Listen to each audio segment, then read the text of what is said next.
Yes, just we are live. आप सभी का SVGMS राजगढ़ के लाइव सेशन में स्वागत है। नमस्कार। आज हमारे साथ जानी मानी हस्ती, शिक्षाविद और प्रबुद्ध विद्वान, मूर्धन्य विद्वान मिस्टर नरेंद्र सिंह गुर्जर, वरिष्ठ अध्यापक SVGMS राजगढ़, जिनका अपना एक नाम है। नरेंद्र जी, स्वागत है आपका हमारे YouTube चैनल पर। आज आप एक ऐसी शख्सियत से मुताबित होने जा रहे हैं जिनका अपना एक वजूद है, नाम है। उनका परिचय के तौर पर जहाँ तक सवाल है, आज हमने एक परिचर्चा रखी है, इनकी कहानी, इनकी जुबानी। तो सबसे पहले नरेंद्र जी, आपका पुनः एक बार स्वागत। आपका धन्यवाद सर। और जैसा कि मैंने आपके बारे में सुना है कि आप शिक्षा के क्षेत्र में बहुत ज़्यादा चर्चित भी है, नाम भी है आप लोगों का। और पिछले SVGMS राजगढ़, यानी जहाँ तक फुल फॉर्म का सवाल, Swami Vivekananda government model school, जी, पिछले 2 सेशन से आप लगातार 100% रिजल्ट दे रहे हैं जी। क्या कहेंगे आप इसके बारे में?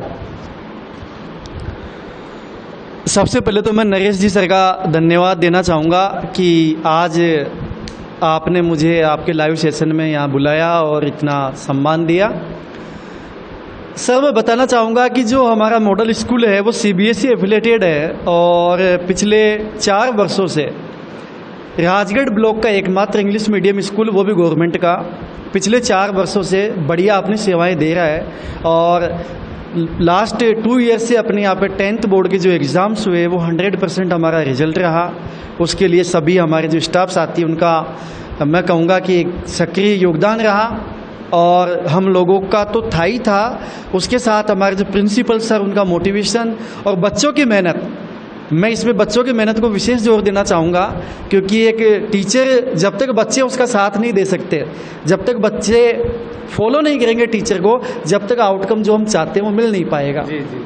तो हमारे बच्चों ने हमारा अच्छा फॉलो किया, उन्होंने हमारा कहना माना और इसी का परिणाम आपके सामने है। इस बार जो हमारा रिजल्ट रहा CBSE बोर्ड का 10th का, आपने देखा होगा, सुना होगा, 23 बच्चे हमारे 27 में से फर्स्ट डिवीज़न आए हैं और 4 बच्चे सेकंड डिवीज़न, वो भी लगभग 1-1, 2-2 अंक से फर्स्ट डिवीज़न आने से रहे। और मैं इस जगह यही कहूँगा कि एक ग्रामीण परिवेश का माहौल होते हुए, एक पिछड़ा हुआ क्षेत्र होते हुए, जहाँ पे न कोई नेट की सुविधा है, जहाँ न कोई मोबाइल की सुविधा है, बच्चों को टाइम पे लाइट तक नहीं मिलती और कोई ऐसी सुविधा नहीं है, लेकिन उनकी मेहनत, उनकी लगन और पूरे विद्यालय परिवार का एक सहयोग रहा, जिसकी वजह से हम लोग इस मुकाम तक पहुँचे हैं। और ईश्वर ने चाहा तो हम लोग और आगे इसमें कोशिश कर रहे हैं और आगे बढ़ना चाहेंगे। जी सर, धन्यवाद। नरेंद्र सर, जैसा कि मैं आपके बारे में जानता हूँ, आप बहुत ही सरल हृदय व्यक्ति हैं। धन्यवाद साहब। और बड़प्पन आपका। मैंने आपके स्टाफ के बारे में भी चर्चाएं की, उनसे भी सुना कि शिक्षा क्षेत्र में आपको बड़ा योगदान है।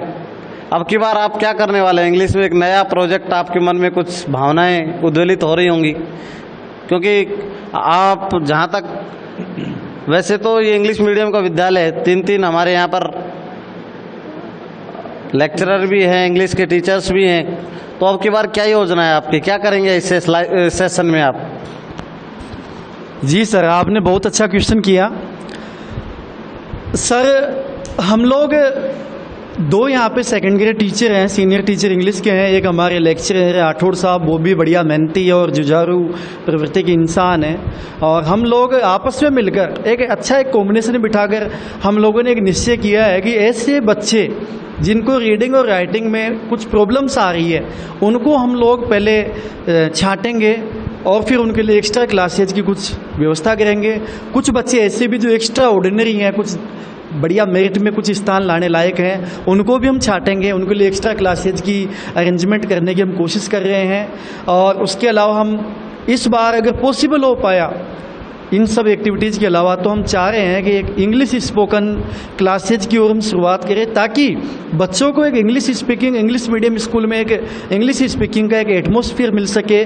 और इसका बेनिफिट जो अदर जो हमारे शिक्षक बंधु हैं जो हालांकि समझते तो हैं इंग्लिश टू इंग्लिश, बट उनको बोलने में थोड़ी समस्याएं आ रही है, उनकी एजिटेशन है वो भी दूर हो सके, तो ऐसा कुछ हम प्रयास करना चाह रहे हैं। जी नरेश जी।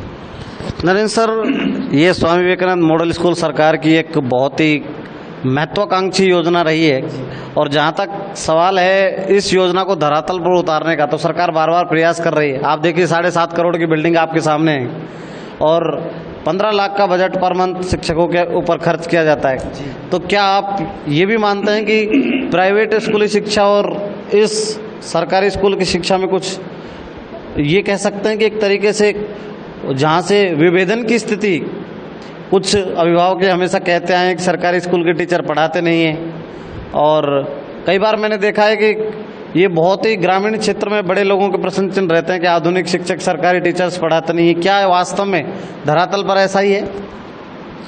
जी सर, नरेश जी सर, मैं आपको इस बारे में स्पष्ट करना चाहूँगा। हमारे जो मॉडल स्कूल्स हैं, इनकी जो स्थापना की गई है, इनको आरसीईसी के द्वारा सेंटर ऑफ एक्सीलेंसी के रूप में स्थापित किया गया था, ताकि ये दूसरे जो अपने गवर्नमेंट स्कूल्स हैं उनको भी एक लीडरशिप दे सकें। तो ऐसा कुछ गवर्नमेंट का प्रोजेक्ट था, और उसी सरकार की मंशा के अनुरूप हम लोग भी आगे बढ़ रहे हैं। सभी जो हमारे राजस्थान के 134 स्वामी विवेकानंद मॉडल स्कूल्स हैं, सभी के टीचर्स, सभी लोग, हम लोगों का प्रयास ये रहेगा कि हम लोग जैसी सरकार की मंशा थी इन स्कूल्स की स्थापना के पीछे, उसको हम लोग अचीव करें।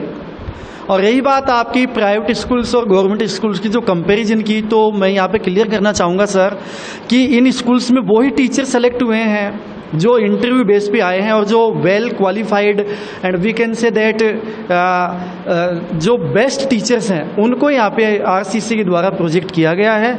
तो आई थिंक ऐसा कोई इश्यू नहीं होना चाहिए कि टीचर्स कोई पढ़ाई में कोई कमी रख रहे हैं। अगर अभिभावकों की ऐसी कोई बात है तो मेरे ख्याल से शायद उनके किसी ने बरगलाया बहकाया होगा। और अदर गवर्नमेंट स्कूल्स की भी बात करूँ तो हम लोगों ने वहाँ मेहनत की है, पढ़ाया भी है। आपने भी देखा होगा, आप भी एक टीचर हैं, हम लोगों ने वहाँ जम के मेहनत की है। पिछले वर्षों की तुलना में अगर आप बोर्ड के रिजल्ट उठा के देखोगे तो आप पाओगे कि जो परीक्षा परिणाम का जो ग्राफ जा रहा है वो दिन ब दिन उत्तरोत्तर वृद्धि करता जा रहा है। और इस बात को लेकर हमारे माननीय जो शिक्षा मंत्री महोदय हैं गोविंद सिंह जी डोटासरा, उन्होंने भी इस मुद्दे के ऊपर काफ़ी विस्तार से चर्चा की, और हमारे शिक्षक बंधुओं को भी बधाई प्रेषित की कि आप लोगों की मेहनत है। इस बार का भी आप परीक्षा परिणाम देख सकते हैं कि कितना अच्छा शानदार रहा। तो ये कोई मुद्दा नहीं है। हाँ, हो सकता है कि कुछ एक स्कूल्स ऐसे हों जहाँ पे कुछ क्योंकि अपवाद सब जगह हैं, कहीं पे ऐसी लापरवाही हो रही हो, लेकिन I think that is not a big issue. मतलब ये हम मान सकते हैं कि जो सरकार की महत्वाकांक्षी जो योजना है वो धरातल पर उतर रही है। इसका मतलब कुछ और स्कूल्स खोले जाने चाहिए। प्राइवेट स्कूल्स और सरकारी स्कूल की तुलना में एक नया आयाम सरकार की तरफ से दिया जा रहा है। क्या इसमें और बदलाव की ज़रूरत भी है? जी सर, आपने बिल्कुल सही बात कही। प्राइवेट स्कूल्स अपनी जगह है, गवर्नमेंट स्कूल्स अपनी जगह हैं। हमारा न उनसे कोई तुलना है, न उनकी हमारे से कोई तुलना होनी चाहिए। हम लोग अपना बेस्ट करने का प्रयास पहले भी करते थे, आगे भी करते रहेंगे और कर रहे हैं। रही बात आप जो कह रहे हो और स्कूल्स खोले जाने चाहिए, तो मेरा मानना ये है कि अभी भी कई ब्लॉक्स ऐसे हैं जहाँ के बच्चे इंग्लिश मीडियम स्कूल से नहीं जुड़ पाए।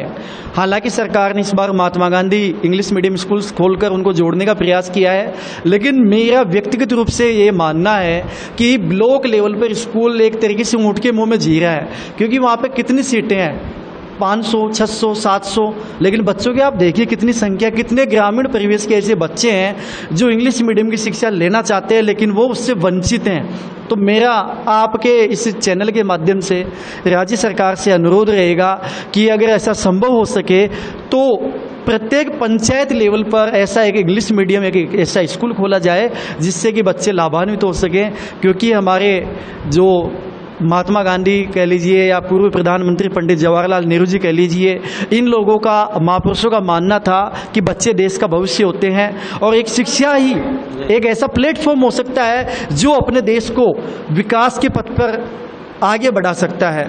तो मैं सरकार से इस माध्यम से रिक्वेस्ट करूंगा कि आपकी बहुत अच्छी योजना है, इस योजना को आगे बढ़ाइए और जो पंचायत लेवल के जो स्कूल हैं अगर संभव हो सके तो उनको भी इंग्लिश मीडियम में एक स्कूल तो कम से कम दीजिए। जी। धन्यवाद नरेंद्र जी। आपकी जो एक मांग रखी गई है, जिला प्रवक्ता आरएसएस यानी राजस्थान शिक्षक संघ राधाकृष्णन का जिला प्रवक्ता होने के नाते मैं आपको ये विश्वास दिलाता हूँ कि हमारा संघ भी आपकी इस मांग को जल्दी सरकार के समक्ष